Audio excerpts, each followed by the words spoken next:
et il recevait une surdose médicamenteuse qui l'envoya dans le coma, manquant de le tuer. Simple erreur médicale ou tentative d'empoisonnement par surdose médicamenteuse? Sa mort aurait été bien providentielle pour les autorités. Alors bien que son état de santé soit aussi troublant qu'opportun, ça n'est évidemment pas là-dessus que l'argumentation pour sa défense doit s'appuyer comme on le ferait pour un vulgaire criminel.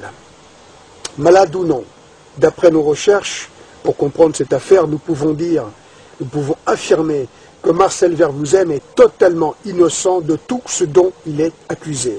C'est absolument incontestable. Sa mise en cause est bien une mise en scène organisée par les prétendues autorités. Le 14 septembre 2005, la paix confirme la condamnation dans l'essentiel de celle-ci. Marcel Verwoezem se pourvoit alors en cassation, attendant une réponse qui devait au final intervenir pour le 24 juin 2008.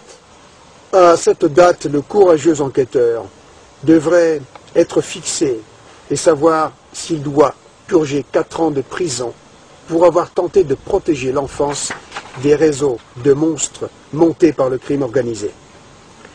La prétendue justice belge, quant à elle, espère, en clôturant ainsi l'affaire, neutraliser définitivement l'enquêteur, gravement malade aujourd'hui, et également pouvoir procéder à la destruction de la totalité des documents gênants, en vertu d'une fort curieuse coutume locale judiciaire. Celle-ci consiste en la destruction systématique de scellés, si ceux-ci comportent des images insoutenables, à condition que l'affaire qui les concerne ait été traitée et classée.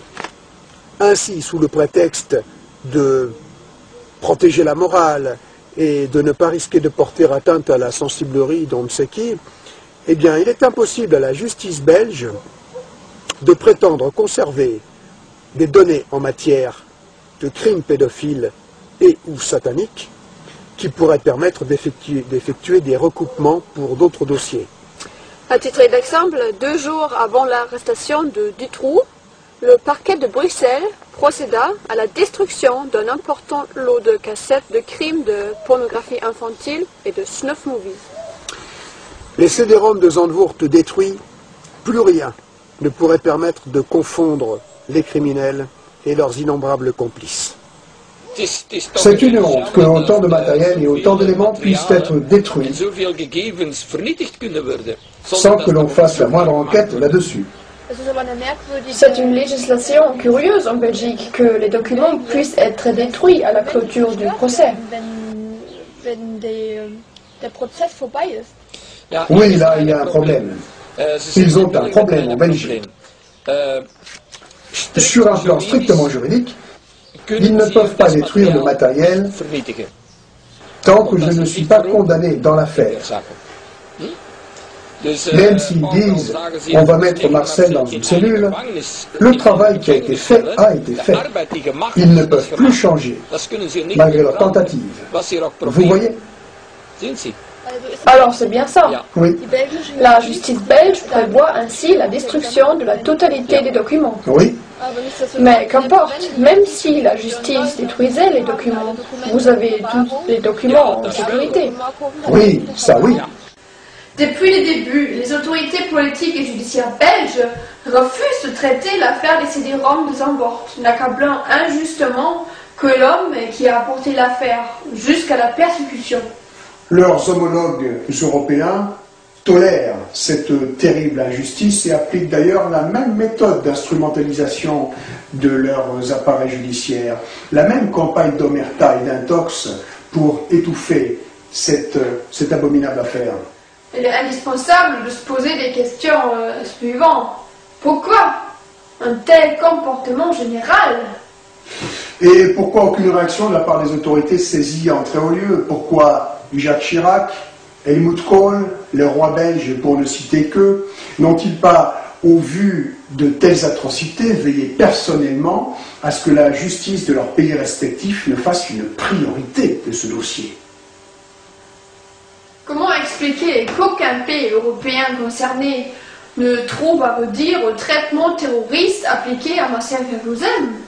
Peut-on tolérer que les droits de l'homme puissent être ainsi bafoués, sans vergogne, dans de telles proportions, en toute impunité, dans notre propre société? Et pourquoi minimise-t-on les faits de tout part, en ne parlant que de pornographie infantile ou de pédophilie? Oui, et puis pourquoi en termes d'action, les autorités européennes ne peuvent que programmer réunion sur réunion pour discuter de lois qu'il faudrait changer, alors que celles existantes suffiraient largement si seulement elles étaient appliquées, respectées? Pourquoi dévie-t-on avec force propagande médiatique l'attention du public en ne parlant que de cybercriminalité? Ou en ne s'attardant que sur des affaires où sont mis en cause, comme on l'a vu, des parents incestueux prétendument isolés, ou dans cette même optique en ne cherchant que des criminels prétendument isolés? Ne s'agit-il pas avant tout de torture et de mise à mort d'enfants exécutés dans une barbarie insoutenable?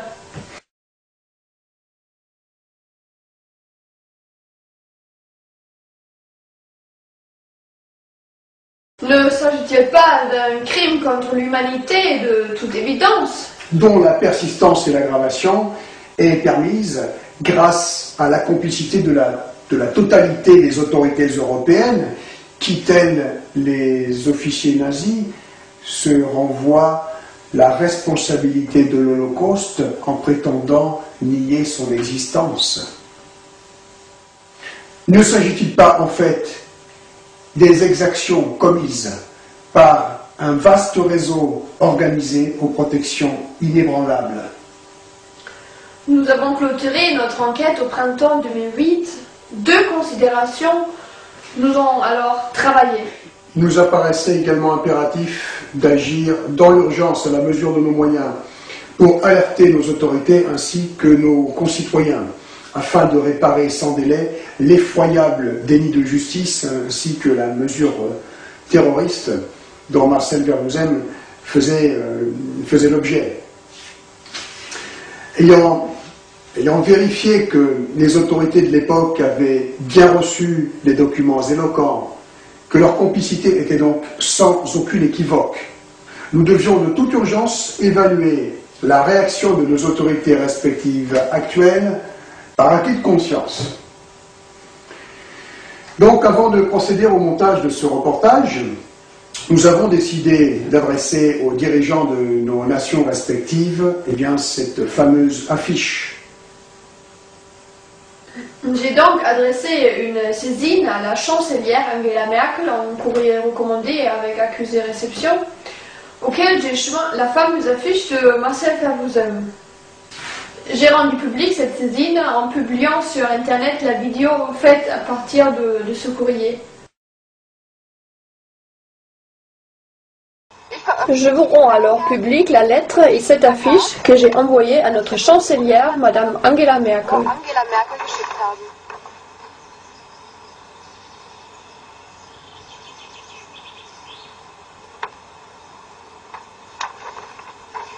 Dénonciation d'un crime contre l'humanité, demande d'intervention. Le fait de ne pas informer le public sur la réalité et de cacher la vérité constitue au mieux une irresponsabilité criminelle. Le fait de faire entrave à la diffusion de cette réalité en Allemagne et en Europe constitue une complicité de crime contre l'humanité. En conclusion, je vous demande, au nom du peuple allemand, d'utiliser votre autorité pour que la justice allemande puisse enfin enquêter sur cette affaire pour laquelle elle fut saisie en 1998. J'en ai fait de même à l'attention du pape Benoît XVI. Chers concitoyennes et concitoyens, je vous rends publique la lettre que j'ai envoyée à notre pape Benoît XVI. Dénonciation d'un crime contre l'humanité. Demande d'intervention. Le gouvernement allemand a reçu ses preuves en 1998 à travers ses plus hautes instances et n'a pas réagi. Tous les autres pays européens qui ont été saisis par le groupe de travail de Morcoven ont réagi de façon aussi irresponsable que l'Allemagne. Ce qui veut dire que le crime organisé a une influence générale dans nos institutions européennes. La Belgique est même allée jusqu'à condamner Marcel Fervouzem à 4 ans de prison ferme